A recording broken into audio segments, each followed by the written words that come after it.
Bonjour. Alors, hop. Bonjour à tous. Euh, je suis ravie de vous retrouver. Alors, à la fois sur Facebook et puis sur Instagram. Je teste ce duo de réseaux pour que vous puissiez aussi avoir des directs sur Instagram. J'ai eu beaucoup de plaisir l'année dernière de vous retrouver chaque vendredi avec ces lives et j'avais envie du coup cette année commencer aussi avec des lives sur Insta. Voilà. Donc bienvenue aux personnes qui sont sur Facebook et bienvenue aux personnes qui sont sur Instagram. Donc aujourd'hui, il y a plein de choses. Ça fait 3 semaines que je n'ai pas été présente en live sur les réseaux. J'ai eu vraiment besoin, en tout cas, de me reconnecter à moi, de prendre du temps, de finir l'année, parce que finalement, ayant toujours beaucoup d'énergie, je ne fais pas toujours attention finalement à mon réservoir. Ça, c'est quelque chose que j'ai encore bien à travailler. Et je suis fatiguée. Et puis avec les énergies de fin d'année, d'hiver, voilà, il y avait beaucoup de choses. Donc j'étais ravie d'avoir un temps pour me ressourcer, revenir à moi. Et j'ai pu vraiment libérer plein de choses. Il y a eu vraiment un passage de cette fin d'année à cette nouvelle année. Donc je suis en joie de vous retrouver avec plein d'idées, avec une nouvelle posture intérieure. Il y a des choses que j'ai vraiment lâchées l'année dernière. Et, euh, et voilà, j'ai vraiment envie d'offrir encore plus d'authenticité dans ces lives, sur mes réseaux et vous accompagner encore plus dans la conscience de vous-même, votre singularité. Voilà, donc en tout cas, je vous souhaite à tous une belle année 2021, qu'elle soit lumineuse, euh, créative, parce que vraiment, dans tout ce qu'on est en train de vivre, la créativité, c'est un des outils magiques, puisque ça nous permet d'inventer des choses qu'on n'a pas encore dans notre conscience, peut-être, dans nos habitudes. On va en dehors de la zone de confort. Donc vraiment, c'est l'outil de l'année pour moi, la créativité. Et puis je commence pour moi en tout cas l'année avec de la joie, la conscience justement que autour de moi, je manque de joie en fait. Moi, je ressens beaucoup de joie et j'avais envie de vous parler de ce thème aujourd'hui parce que ça fait déjà longtemps que j'ai cette sensation que la joie, on veut tous être heureux, joyeux, mais la joie peut déranger. Et dans cette période, ça a été très fort. Ça veut dire que, en fait, moi j'ai fait l'expérience que si je dis bah moi ça va, je me sens bien. Bien sûr, ça me travaille tout ce qui se passe. Je dois m'adapter. Ça me demande de l'énergie, comme tout à chacun. Mais je le vis plutôt dans la joie. Et ben, ça bouscule, comme si on devait finalement être malheureux ou en souffrance. Alors bien sûr, suivant ce qu'on a vécu, ce qu'on vit, notre situation, il y a des choses à digérer, à accueillir, il y a beaucoup d'émotionnel, hein, on doit se suradapter depuis plusieurs mois maintenant, et le début de l'année commence aussi dans cette énergie, mais on peut aussi s'adapter sans en souffrir, sans que ce soit lourd. Et justement, la créativité pour moi, c'est vraiment un outil. C'est que qu'est-ce que moi j'en fais? Voilà les cartes qui me sont données. Et moi, comment je joue au jeu suivant qui je suis. Voilà. Et, euh, et du coup, il y a beaucoup de joie. Je me sens souvent joyeuse de ce qu'on vit parce que je vois les opportunités plutôt que les limitations. Euh, et je peux observer que ça peut déranger des personnes dans mon entourage, proches ou pas proches.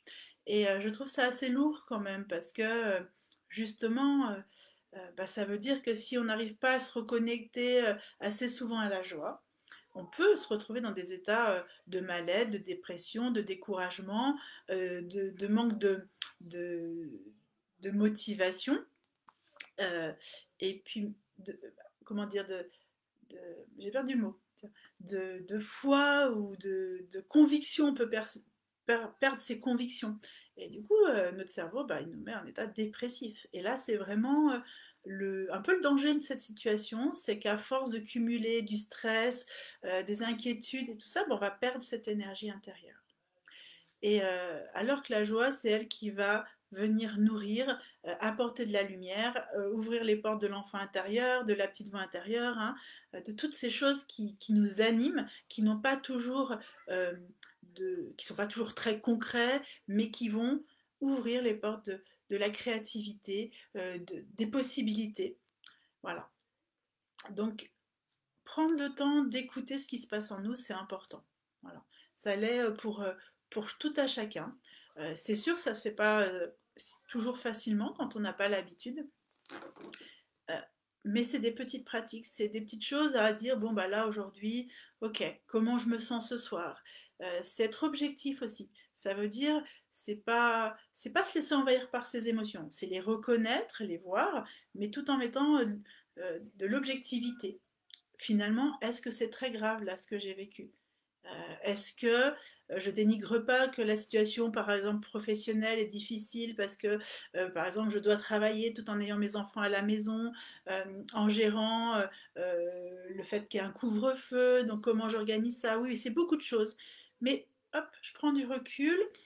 Alors ça me stresse, je suis triste, je suis agacée même de cette situation. Mais, et puis après, rationnellement, est-ce que c'est très grave? Je suis en lien avec mes enfants, finalement, j'arrive à travailler d'une certaine façon. Alors je fais peut-être pas autant qu'avant. Bon, est-ce que c'est grave ça? Voilà. C'est de poser cette question aussi, sans jamais dénigrer aucune des parts, en fait. C'est ça qui est, pour moi, la vraie solution, c'est je dénigre rien. Tout est ok. Ce qui est positif, ce qui est les moins, la part qui dit blanc, la part qui dit noir, tout est ok. Et je me fais des temps d'introspection et d'écoute. Pour moi, c'est vraiment des temps d'écoute. Et puis savoir dire à l'extérieur, bah moi je me sens bien. Voilà. Ça n'empêche pas que des choses me stressent, mais en même temps, je me sens en joie. Je me sens en joie de ces changements qui s'annoncent, même si ce sera des moments difficiles peut-être pour moi, hein, parce que j'aurai certainement aussi des conséquences comme tout à chacun, euh, mais je suis en joie de sortir de certains systèmes qui ne me conviennent pas. Je suis en joie de me dire, mais on peut créer d'autres façons de faire. Après, je suis un peu triste parce que bah, on est moins en lien les uns aux autres. Tout ce qu'on met, ces protocoles, bah, nous coupe les uns aux autres. Donc, je vais me connecter à ma joie, finalement, et je me dis bah, comment je peux contribuer pour quand même nourrir du lien. Et bah, c'est cette joie, c'est cette envie de parler avec les autres, c'est envie de faire ces lives, c'est envie de partager mes outils qui sont personnels, voilà, ou mon expérience professionnelle, en disant bah, c'est comme ça que je vais aussi aider les gens et le dire aussi pour diffuser. Parce que quand on transmet de la joie, et ben on va donner de la joie aux autres inévitablement. Moi, je peux vous le dire, souvent on me dit, bah, quand on a échangé avec toi, Stéphanie, on se sent toujours mieux. Parce que même si on parle de choses lourdes, tout est OK. Et on va repuiser, rechercher au fond de nous cet élan naturel de plaisir et de joie. Voilà. Après, la joie peut déranger. Quand les personnes en face de vous sont dans un état plutôt, eux, de souffrance, qui portent un fardeau sur leurs épaules, votre joie peut être un miroir trop douloureux. Mais ça leur appartient. Attention de ne pas vous faire contaminer par leur souffrance à eux. Ça n'empêche pas qu'on peut les écouter. Voilà. On peut leur offrir un peu de lumière. Et, euh, et dans notre société où les émotions, effectivement, c'est quelque chose qu'on contient, bah, la joie, on peut la contenir pour pas déranger l'autre. Voilà. Bon, bah, je vais pas montrer que je suis heureuse dans ma vie parce que oh, la pauvre, elle a des situations difficiles, ou le pauvre, ce serait pas très juste. En même temps, si vous êtes heureuse, pourquoi se minimiser? Ce qui serait malsain, c'est dire bah moi, tout se passe bien, c'est pas comme toi, gna gna gna. Là, on est dans un comportement irrespectueux, vaniteux. Mais juste dire, bah, je me sens bien, c'est je me sens bien. Ça n'empêche que je peux t'écouter si toi tu te sens pas bien. Faut pas avoir honte. Et je peux vous dire, moi, j'ai découvert qu'il y a des parties de moi qui ont pu avoir honte d'être joyeuses face à des gens qui, eux, étaient en difficulté et paraissaient pas joyeux. Mais finalement, ça leur appartient. C'est des adultes, ils ont la capacité, on a tous la capacité euh, de choisir comment on veut vivre les choses. C'est là où le mental a son utilité. Et quand je vis quelque chose, comment je choisis de la vivre. Ça n'empêchera pas, si par exemple il m'arrive quelque chose de très grave, d'être triste, d'être en colère, de souffrir, de ne pas me lever le matin et de passer des journées couchées dans mon lit à pleurer. Mais du coup, qu'est-ce que j'en fais de ça après? Comment je choisis de continuer mon chemin quand je me lève le matin? Voilà. Et j'avais envie de partager ce premier live sur ce thème parce qu'aujourd'hui, je trouve, avec tout ce qu'on vit, qu'il y a vraiment cette notion de peur. Bien sûr qu'on peut avoir peur, j'ai peur de certaines choses parce que je n'ai pas le contrôle sur tout, mais je choisis de nourrir le plaisir, de nourrir les partages, de ne pas me laisser envahir. Je fais des choix, Hein, il y a des choses que je n'écoute pas. Ça ne veut pas dire que je coupe la télé ou les réseaux. Alors, j'ai pas la télé, mais les réseaux, par exemple. Je lis des choses, des informations sous différents angles pour nourrir mon intellect et pouvoir vraiment faire des choix complets. Mais je choisis de ne pas me laisser envahir par le négatif, par la peur. Et elle est juste présente et je l'utilise comme un moteur qui me ramène justement à cette joie de la vivance. Je suis heureuse d'être vivante, je suis heureuse d'être ici en France, je suis heureuse de la vie que j'ai. Voilà. Elle n'est pas parfaite, elle n'est pas complètement comme je l'imagine encore, mais quand même ce que j'ai déjà, c'est super. J'ai des amis avec qui j'ai des liens, j'ai une belle relation avec mes enfants, une belle relation avec leur papa, avec mes parents. Euh, j'ai un métier que j'aime, je fais un métier que j'aime. Voilà. Donc, tout ça pour vous dire que c'est possible pour tout le monde. Je suis une personne comme toutes les autres. J'ai juste découvert des outils, la pensée positive, l'écoute des émotions. Il y a vraiment plein de choses pour nous accompagner maintenant.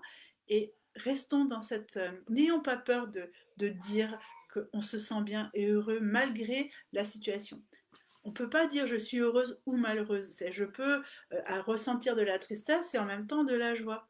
Hein, on ressent des émotions, des milliers d'émotions toute la journée. Et en même temps, on peut ressentir plusieurs.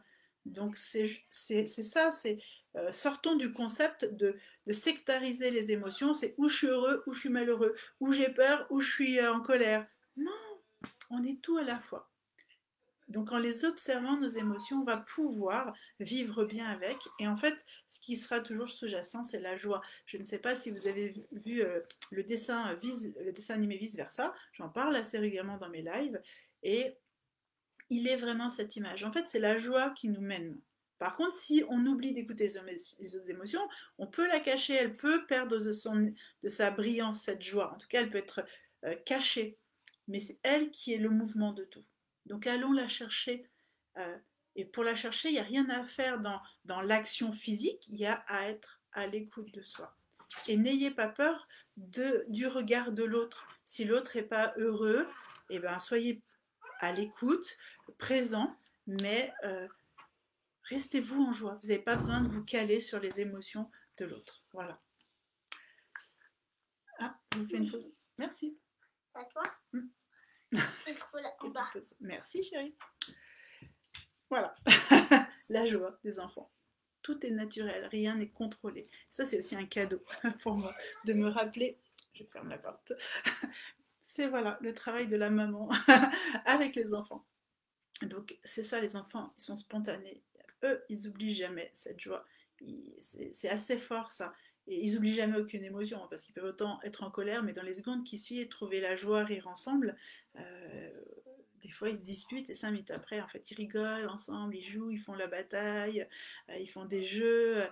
Et n'oublions pas ça. Je trouve que c'est important. Et cette année, je trouve que j'ai envie que l'élan soit là-dedans. Et c'est pas non plus une démarche de dire oui, soyez joyeux, trouvez le bonheur à tout prix.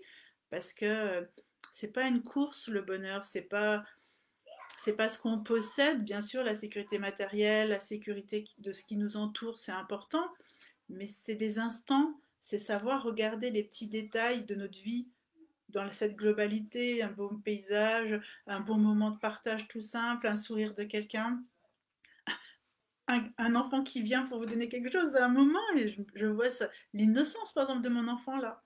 Lui, voilà, c'est ok, c'est là. Et, euh, et c'est justement ne rien dénigrer, aucune part. Pour moi, c'est vraiment mon observation dans notre système, c'est que on classifie tout et en fait, tout est plutôt une globalité. Et dans cette globalité, il y a plein de petites choses qui forment cette globalité. Donc regardons-les chacune, savourons-les, euh, dorlotons-les, pensons les blessures, mais tout fait partie de nous. On est tout ça. Moi, je suis tout ça. Je suis celle qui est en joie, celle qui est triste, celle qui est en colère, celle qui est rebelle, celle qui est sereine. Et toutes ces parties-là, je les aime. Et, et l'essence de tout ça, moi, je me dis quand c'est ok, c'est que je ressens la joie en moi. Voilà. Donc, voici pour mon premier live cet élan. En tout cas, je vous souhaite une belle année, un bon commencement, d'être connecté à vous, plein de choses vont arriver. Moi, je prends un peu le temps de démarrer parce qu'il y a eu beaucoup à digérer, effectivement. J'ai eu beaucoup à laisser mourir, hein. C'était l'énergie de l'année dernière, on laisse mourir, c'est table rase sur plein de choses, et je laisse mourir ce qui m'empêche d'être moi-même. Donc c'est vraiment l'élan pour chacun, et moi je l'ai beaucoup, j'ai pu beaucoup le sentir dans mon intériorité, dans le chemin de libération, et, mais je reviens et je sens cette énergie où on replante. Moi ce matin j'ai vu une très belle illustration 2020 avec un tronc d'arbre coupé, et 2021, c'est un 2, un tronc d'arbre coupé, un 2 et quelqu'un qui plante un arbre. Et je trouve très beau cette symbolique. Il y a cette énergie.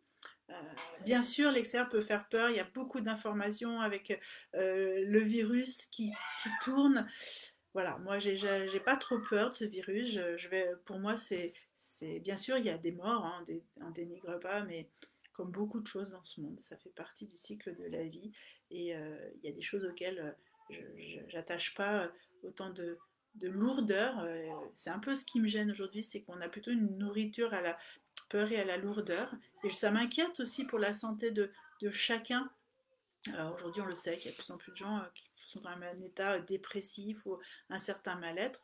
Moi, je crois plus au bien-être intérieur qui va matérialiser des choses dans notre vie. On ne peut pas empêcher dans la vie d'avoir des, des conséquences, hein. Jamais la vie n'est quelque chose de lisse. Il y a des orages, il y a des torrents, il y a des moments de soleil et de neige. Voilà, c'est la vie. Après, comment on va la vivre? Qu'est-ce qu'on a envie de porter comme lunettes? Quel regard on pose sur la vie? Pour moi, la vie, elle a toujours été belle.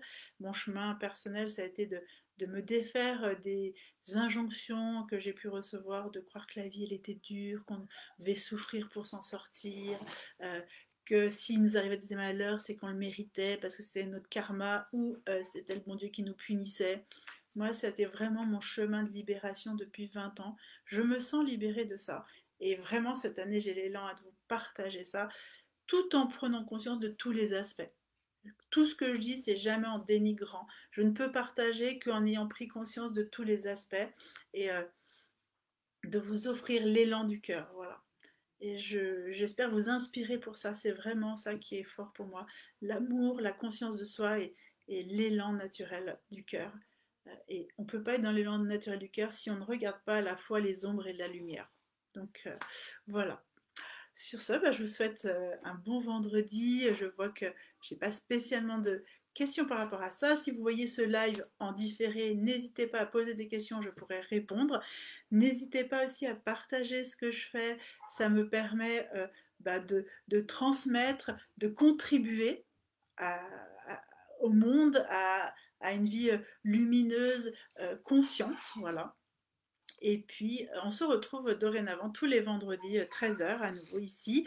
Vous verrez à chaque fois, je partage un petit peu les thèmes la veille. Je fais de façon très intuitive. Il n'y a rien de travaillé. C'est un peu, pour les personnes qui ne connaissent pas encore mes lives, je fais une synthèse de ma semaine. Je sens un petit peu l'élan et le thème, il est souvent avec qu'est-ce qui a été pour moi le thème de la semaine. Et pour vous transmettre comment je fais dans mon quotidien, comme des outils et aussi juste une énergie du moment pour vous soutenir et vous accompagner en vous disant peut-être que ah ben moi j'ai vécu des choses similaires cette semaine, je sens bien cette énergie, cette vibration, ah ben je connais cet exercice et voilà, c'est un lieu de partage et de transmission. Voilà. Et puis si ça vous intéresse aussi, vous pouvez me retrouver sur Facebook. En fait, en fin d'année, j'ai eu envie de créer un groupe, c'était un peu en maturation, et puis un groupe privé où là, je partage beaucoup plus de choses personnelles, de mon quotidien, des exercices, de ce qui se passe en moi. Même si sur mes réseaux, je partage pas mal de choses, mais ça reste quand même quelque chose de public et un peu plus généraliste où je ne sens pas de tout partager. Voilà. Je suis quelqu'un qui est assez à l'aise avec le regard de l'autre, mais il y a des choses qui sont mon monde. Et dans un groupe privé, je me sentais plus à l'aise et c'est plus intime et j'aime ça aussi. J'avais envie de créer un espace plus intime encore. Donc si ça vous intéresse, rejoignez ce groupe sur Facebook, Mon corps, ma boussole, vous êtes les bienvenus. Et puis découvrez plein de choses aussi qui vont arriver dans les semaines et les mois. Voilà, je vous souhaite un beau vendredi, un beau week-end. Je vous embrasse.